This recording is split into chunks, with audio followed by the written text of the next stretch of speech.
خواتین میرے بزرگوں اور میرے ساتھیوں، السلام علیکم ورحمۃ اللہ تعالی وبرکاتہ۔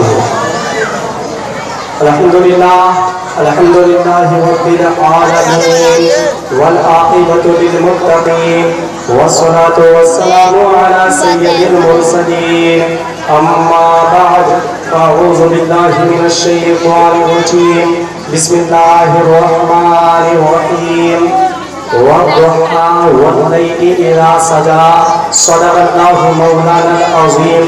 یا خدا پہلی جناب مصطفیٰ امداد کن، یا رسول اللہ ازبہری خدا امداد کن، یا الہی رونق اسلام کے سامان پیدا کر، یا الہی رونق اسلام کے سامان پیدا کر، دلوں میں مومنوں کی الفت قرآن پیدا کر، دلوں میں مومنوں کی الفت قرآن پیدا کر، یا الہی جو دل مردہ ہے غافل ہے پنجگانہ نمازوں سے، تو اپنی رحمت قدرت سے ان میں جان پیدا کر، یا الہی مٹا جاتا ہے اب انصاف دنیا سے، یا الہی مٹا جاتا ہے اب انصاف دنیا سے، پھر کوئی فاروق اعظم جیسا انسان پیدا کر، پھر کوئی حضرت عمر جیسا انسان پیدا کر۔ اعلیٰ حضرت فرماتے ہیں، بڑے پیار میں قلم اٹھاتے ہیں اور لکھتے ہیں، صبح طیبہ میں ہوئی بٹتا ہے پاڑا نور کا، صدقہ لینے نور کا، آیا ہے تارا نور کا، اور میں گدا تو بادشاہ بھر دے پیالہ نور کا، نور دن دوگا تیرا دے دان صدقہ نور کا، اور تیری نسل پاک میں ہے بچہ بچہ نور کا، تو ہے اہل نور تیرا سب گھرانہ نور کا۔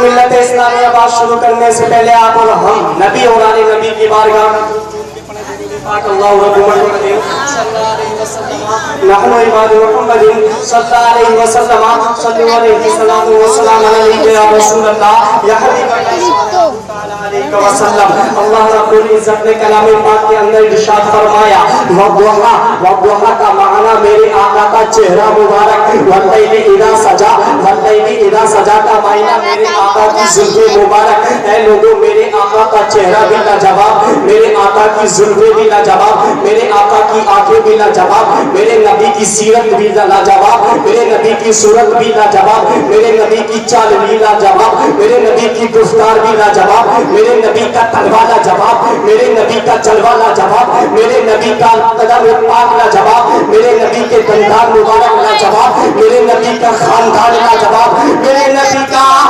نبی کا سینہ لاجواب، اور میرے نبی کا مدینہ لاجواب۔ عزیزان ملت اسلامیہ، تبھی تو میرے اعلیٰ حضرت فرماتے ہیں، سب چمک والے اجروں میں چمکا کیے، اندر شیشوں میں چمکا ہمارا نبی، اور کون دیتا ہے دینے کو روح چاہیے، دینے والا ہے سچا ہمارا نبی۔ نعرہ تکبیر، نعرہ رسالت، نعرہ حیدری، مسلک اعلیٰ حضرت، دستی دستی کریا کریا، علم کا دریا، علم کا دریا، فیض کا دریا، فیض کا دریا، نعرہ تکبیر، نعرہ رسالت۔ عزیزان ملت اسلامیہ، آپ کو بڑی شاندار اور جاندار تقریریں سماعت کرنے تو ملیں گی، لیکن ایک واقعہ سنیے اور بات کو ختم کر لیجئے۔ آئیے عزیزان ملت اسلامیہ، میرے نبی اس دنیا میں تشریف لائے، تشریف لانے کے بعد میں میرے نبی نے اعلان نبوت فرما دیا، اور اعلان نبوت کے بعد ایک مرتبہ میرے آقا صلی اللہ علیہ وسلم وادیوں کے راستے سے گزر رہے ہیں، جنگل کے راستے سے گزر رہے ہیں، دیکھتے کیا ہے کہ ایک نوجوان ہے، حسین و خوبصورت ہے، حسین و جمیل ہے۔ عزیزان ملت اسلامیہ، کون تھا یہ نوجوان؟ ان کا نام حضرت ابو قحافہ تھا، لیکن ابھی ایمان نہیں لائے تھے، ابھی یہ یہودی تھے، اپنے خالوں کے گھر پہ رہتے اور اپنی خالوں کی بکریاں چراتے۔ ان کے باپ کا جب یہ چھوٹے تھے انتقال ہو گیا تھا، ان کا باپ ان کو چھوڑ کر کے اس دنیا سے چلا گیا تھا۔ یہ خالوں کے مکان میں رہا کرتے تھے اور خالوں کی بکریاں چرا کر کے اپنی دو وقت کی روٹی اپنی ماں کو کھلایا کرتے تھے، خود کھایا کرتے تھے. عزیزان ملت اسلامیہ، آپ کی جب نظر میرے مصطفیٰ کے چہرے پہ پڑی، فتوحہ والے چہرے پہ پڑی، آپ فدا ہو گئے. آپ کے دل میں نبی کا عشق آ گیا، آپ کے دل میں نبی کا پیار آ گیا، آپ کے دل میں نبی کی محبت آ گئی. اور آپ نے دیکھا اور کہنے لگے دل ہی دل میں، یار اتنا حسین و جمیل مکہ کی سرزمین پہ میں نے کسی کو نہیں دیکھا. بڑے اسمارٹ ہے یہ، ان کی تو چال الگ ہے، ان کی گفتار الگ ہے.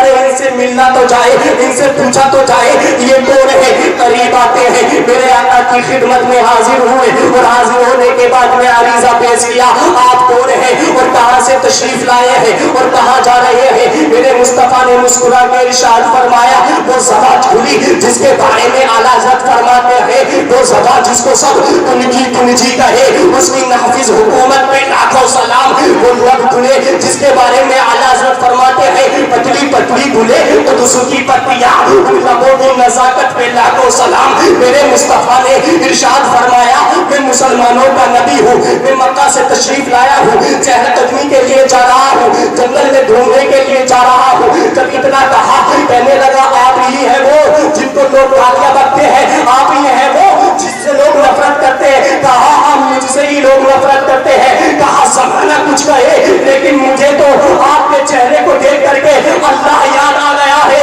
ارے میں کہتا ہوں ہاتھ بڑھا دیجئے اور کلمہ پڑھا دیجئے، کیونکہ آپ سے زیادہ خوبصورت میں نے کسی کو نہیں دیکھا.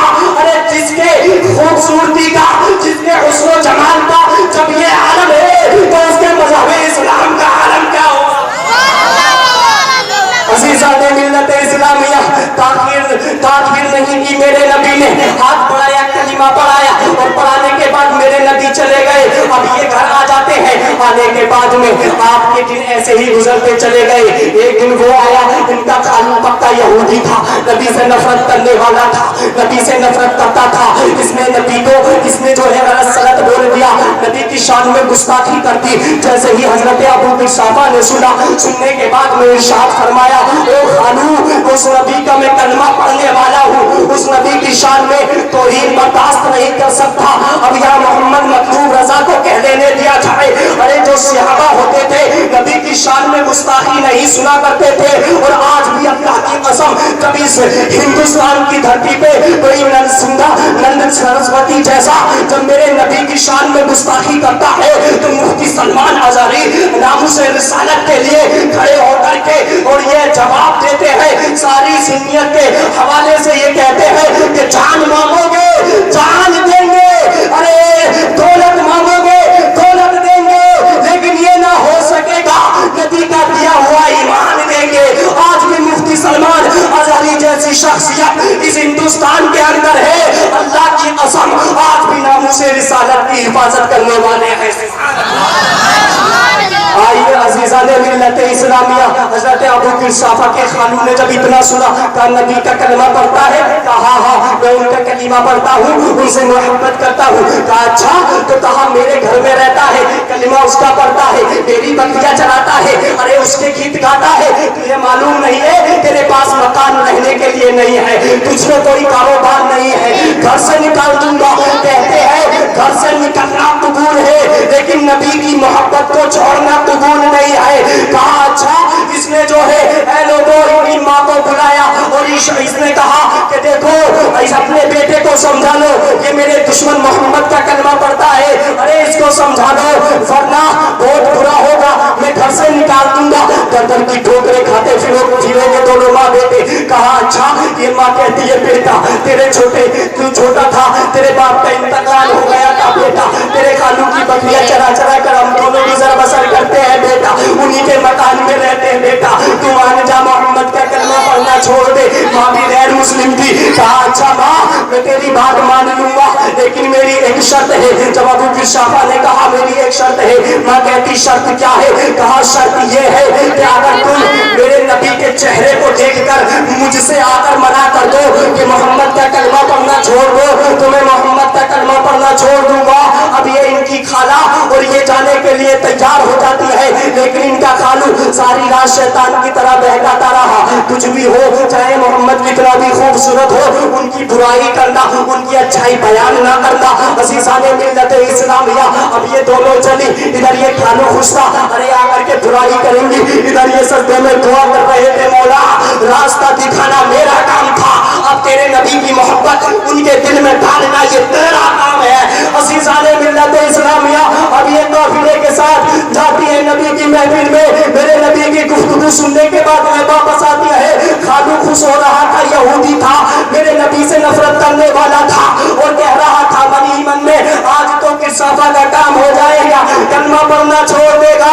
اب یہ ماں آتی ہے، خالہ آتی ہے، ماں سے حضرت ابو کشافہ پوچھتے ہیں ماں بتاؤ کیا کیا جائے، کیا ان کا کلمہ چھوڑ دیا جائے یا پڑھ لیا جائے؟ تو ماں کہتی ہے بیٹے اب تیرا خالو گھر سے نکالے یا رکھے، تیری ماں نے بھی محمد عربی کا کلمہ پڑھ لیا ہے، پڑھ لیا ہے۔ کہا خالہ آپ بتائیے، تو کہتا ہے اس کا خالو یہ تو میری بیوی ہے، میری طرح بولے گی، لیکن بیوی کہتی ہے تیری ماں نے تو یہاں کلمہ پڑھا ہے، میں نے تو نبی کے نور کو دیکھ کر کے جب وہ بات کر رہے تھے ان کے جو ہے لبوں سے، ان کے دندان مبارک سے ایسا نور نکل رہا تھا جنہیں دیکھ کر کے میں نے اسی محفل میں کلمہ پڑھ لیا تھا۔